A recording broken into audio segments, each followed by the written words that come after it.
fertilizer God dey make me aye kese me abo aye kama it is education both radio and TV GTV dey no mu yi what I say they are not they are focused on GTV sports plus they show sports in that the brain no it brings out the brain excitement and other things but they know without food you can't watch sports in the Ghana there I am not focused on Ghana is agricultural country. It is not true.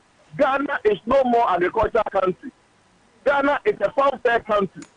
What do I say? Ayo, Ghana is an entertainment country. It's an entertainment country in which we are all living in. I go see Papa Nenia Brepao. Say entertainment country. You know, yet Timuno Kwasem. Mammy, Miss Obibaka, or no what's in cry, ha? And cry hands so dear, wo ba, yen said any farming wa ha. Yen crunk na farming wo. The ayaka waste products ya yes, a big crack or best ye, o quite be a yes, no, any dear, wooing helico moa, o mura naturally say, one way when ya katana, when ya cold cry. Or be back, I say, na and cry has say, Upaha, yenisa and food yen nibu has say. And it's in a bois say yes, sir, and near many be a waha, and now say. And say yes, I want a hackra because I had ye, yen food ya wa think I share, and kayan food ya. Mame, only be to be able to say Ghana is another not a serious country. We are jokers. And all the institutions from EP, ADEBA, what I say, they are jokers. Could you believe, say, a whole Ministry of Environment, a DA is one of the opposite Ministry of Environment in the one of our car. It's a all this time is for a great what I say, over and Kaya 37 and the two and they have destroyed it. And we have leaders that they pass the east and every day. Over our car center, they do almost shit and almost shit anyway. And for the boss, they know about this. But who cares? They don't care. What they care is to live in their luxurious car. What I say, get a bungalow to milk the country, but not to think about the country. And I'm saying it again, say, none of them think about Ghana. None of them. Ghana is becoming the most useless country, all because leadership has failed to do what is right. I'm telling you. So, 37, I want to be a thing. I'm not going to be doing so. In real, yes, you know, because of climate change, it will cause a climate change, and it affects the whole country. If you say that Ocean one kind of nipa no do kochi asa obonsu kwanta o no affect e be affect no e na me look at say the view my kutu na pete kaka e da we expect say so to kwana so to e da we be expect so be say am look at the those that they are supposed to dry their sanitary cocoa and the rest but they can't even dry because a very clean pie e ba me say fungi ni nyama be affect no bro the same thing. Wow. All because our leadership, they are not serious. I'm telling you, they are not serious. We fine, they are not serious. Na enti said they are working, obi tenkran, no obi ti bonsu kwanta, obi ti pruso, obi ti chese ebono ni ade. Na wono no sa mfudie yi ya wo ye hia ye hye sa niema bi wo ha no me pollute ye mfuna ma ne ye nsa ase no. Ebi eni ni hono ma na se ye nhye bi sa hono ma. Etimi pollute ono nso ni mfudie no a chese nka meka se distance wo mu na na. Na meka se climate change inframa ohome e wa hai se me say me home inframa me home bi won kan pollution e ba no enye se da obi hu wuti ni kusu na e ba no e pe na etie enam inframa mu na e ba ye free bi airborne disease what I say yare ni betime pie fin kan swine flu e ba waka na ye ntimi anso ano waka it will spread the whole of Ghana what I say inte inframa mu ade ene na mu na eko enye necessary say bi a yes, you want kind or Muslim contact affecting climate change. A very affecting because in Sona, a cassetto, in Sono, you need to a better say, and can quantity be a bit in a own kind quanto. The Tussa Bia, in Sona told the whole country, and took me to baby. Wow, it is the air cannon say a guy bad practices. Now leadership, that's all I'm say. They should be CEO of this, CEO of that. No, they are not working. What I say, me come go say Ministry of Environment. CEO, new CEO, for young common. You should appoint new person. because he is not working. He is not working. Minister for environment, Minister for sanitation or whatever, we should sack them, go to Medina and watch the street of Medina. The past government spend a lot of money. So go to Medina and see. It will waste. I'm not going to without doing any accountability. What I say, it's always you number see all because the wrong people are appointed to hold a position. And that wrong people, they are not there for the interest of the job, but they are there for the interest of their pocket and how to make money and then to feel big on their shoes. And this is what is happening.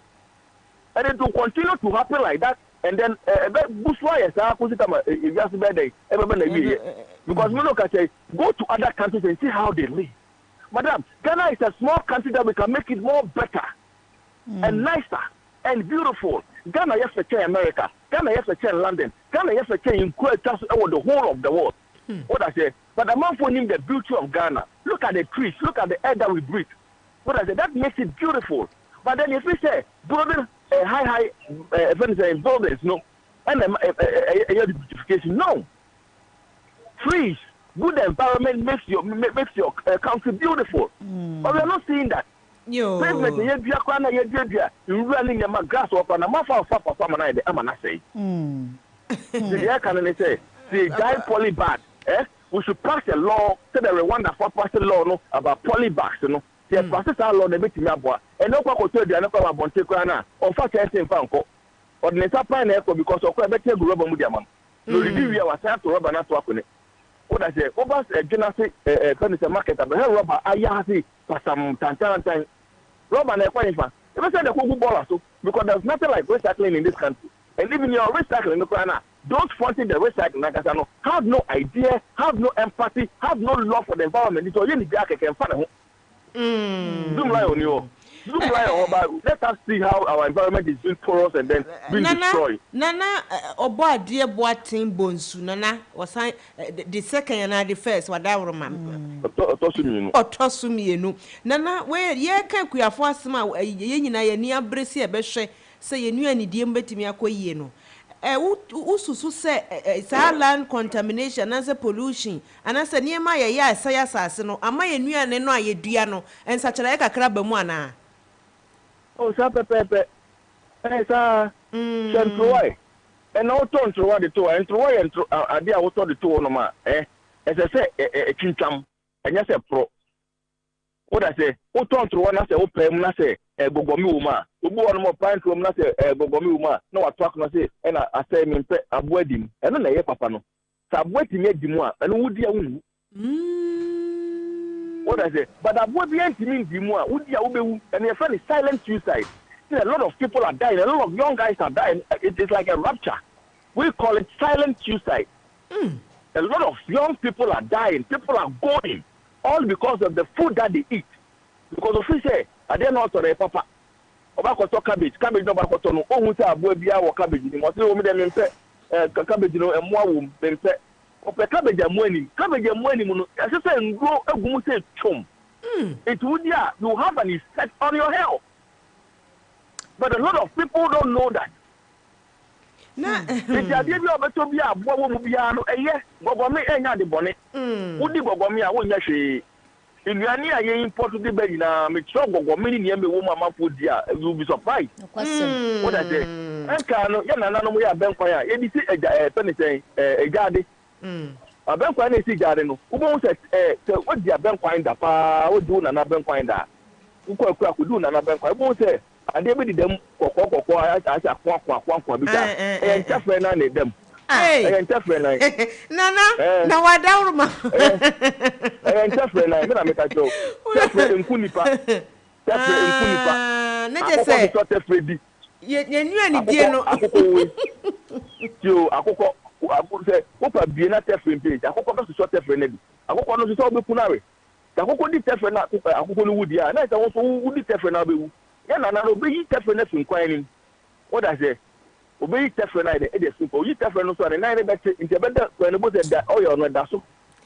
Nana on board, dear boating ya or tossumi, Nana, what can wager and soon say, then soon a tria befum, enti esa na che se nsuo no kra ase ne je se yan a yan num nsuo wa nkra han nyina no nsuo na yan num no esa ma yare wa hu titiri wo ma mo wa jada ne potem yeah let me say Ghana yan kanokre from the Supreme Court down if our judges and our Supreme Court lawyers and the judges will be honest to themselves and we have to sue Ghana government for manslaughter because one it is a responsibility of the government to make sure that if people or his people no drink good potable water. See a politician see me family home.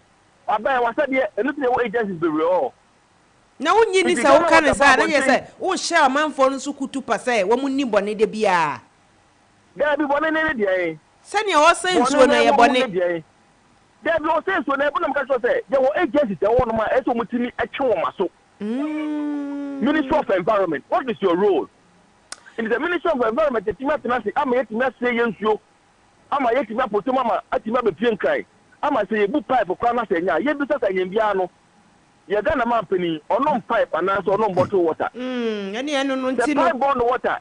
The pipe bond water near the air, and the more Biano. Nobody is bigger than anybody. So you're member of parliament. That's what they will say, one no pipe water. Nay, what if anything, Tenancy, another Bonsu contact, another station safo. Yeah, they don't know pipe, no, they are. Like I say, what are you telling us? CB Yakohono, so and finally cry a person and Uvieno, and Mwabena Concerned Farmers Association of Ghana, Muhia, na Moshani Muso Senka, a binding penny for betting me, I am Madame Neja, only a cracker, near my tea from them. Now, Ama has a free. They need logistics. We need logistics to move. Because projector, you can hire a projector. What I say, and I say, Kaka to be the toy in the crown, and now you say, then soon the Kaka only talk to me. A say, the center, sir, the center to be the public transport, and the program say, Kaka, wow. Indeed, this is some of the things if it's a bebo. You can't say, Projector, never mind, I said, yeah, and as I say. Nya akade na edibedi tumana en na betimi ade ebetimi aboan emi etimi rewre bebi ese de ekọ ta o ma pani binum etimi to toka e de ma hemfu num bi so mo ntinam na ma hemfu ye nya faso je bi en pempi ombo ena na ese hu se na obi bo ne hu modern dia na ese hu se da bi ese hwekwa e be fa so a ye betimi asupportu ankrankran mu bi a omo ye adwuma na se ye me hu se Ghana man pani o ma boy furniture bus stop Bus stop boys. Clinics. Bus stop boys today, what I say. And it is good. It is good all because they are making the place also nice. But on we are nice, education then next time also. Laws then now we are enforcing. Say they be obi no musia on tongue pan konkoto. Zoom Lion for they are not even pay them well.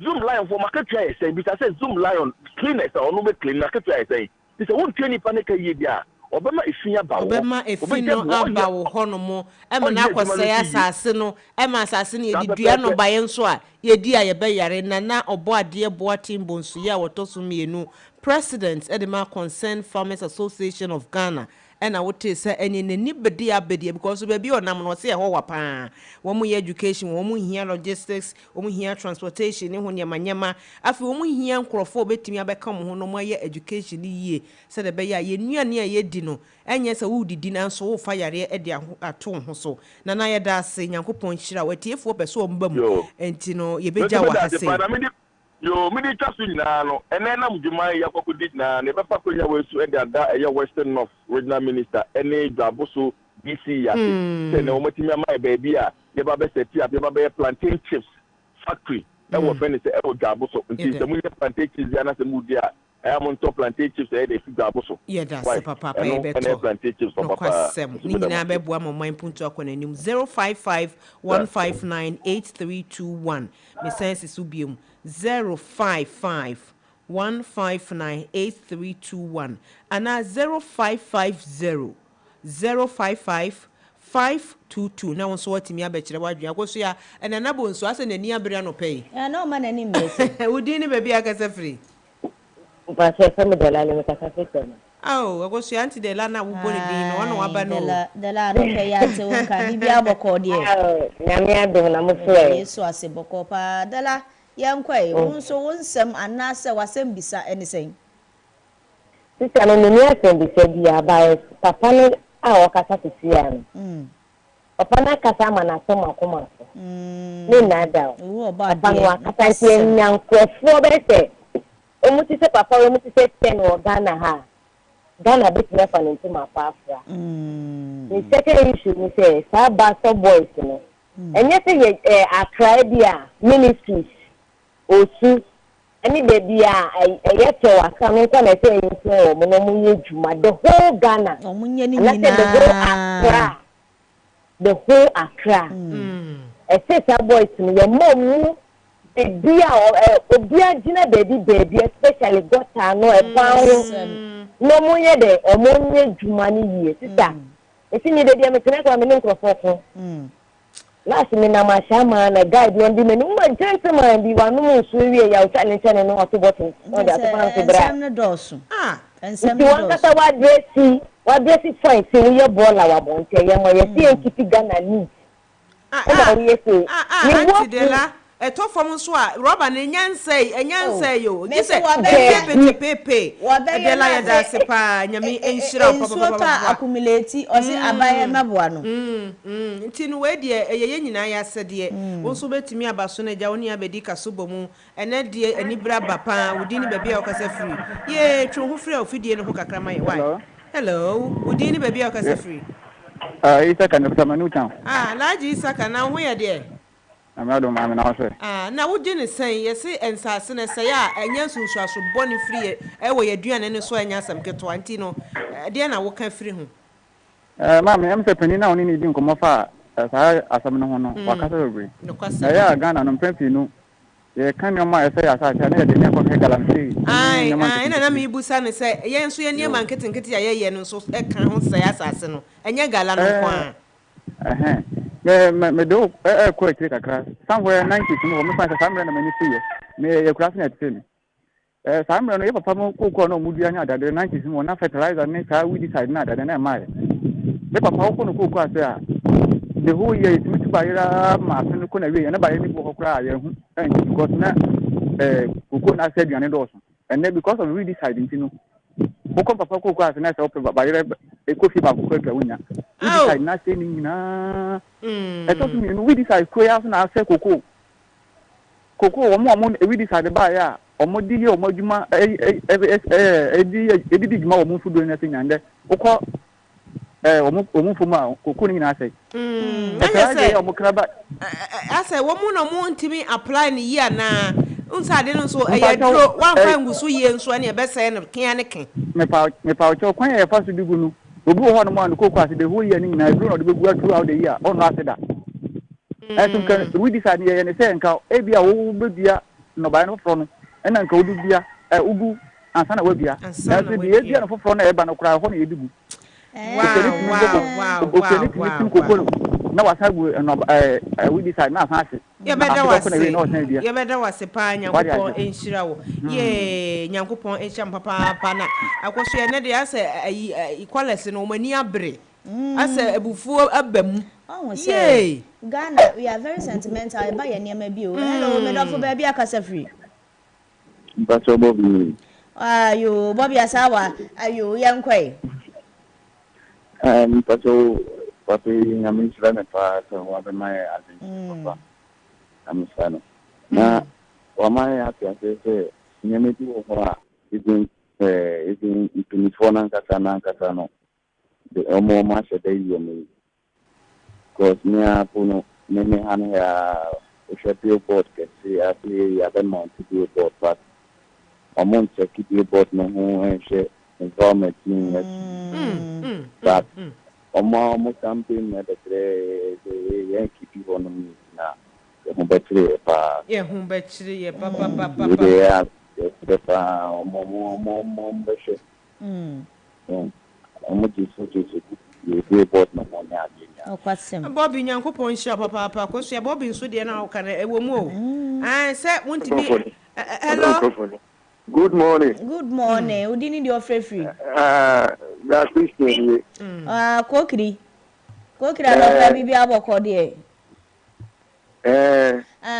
Me say Ghana mpanyinfoɔ no a na ɛtu galamsey ɔmo a na ɔmo yɛ saa ade no ma me nkwa ne mamfrɛ bi nkyerɛ m adwe me deɛ meti mo nka kyerɛ me firi kyia mo ɛgye deɛ mo ka ne mehu yia no deɛ mo ka ne hu yia asase na bɛsɛ yɛ ɛnsɛ ɛmfa wo ho ne ma sɛ me firi kyia mo me ti nka kyerɛ firi kyia mo yɛda wase nyame nhyira obi foforɔ aba so akɔsua ne deɛ ɛnyɛ deɛ nkurɔfoɔ yi buru yɛn yi o wodin ne baabi a ɔkɛsɛ firi Uncle Kwao ni mkasa fi ekropon efiapon. You Uncle Kwao na ekropon fo nyina mo hu ye. O nyame adom ye hu ye papa na mo se. Adom ara ye kurakura mo kakra na wo gye ne sen minim se watie conversation ne pa. Tie di metie pa na enne no first rider ade a ewu ebien no nya sem ketewa.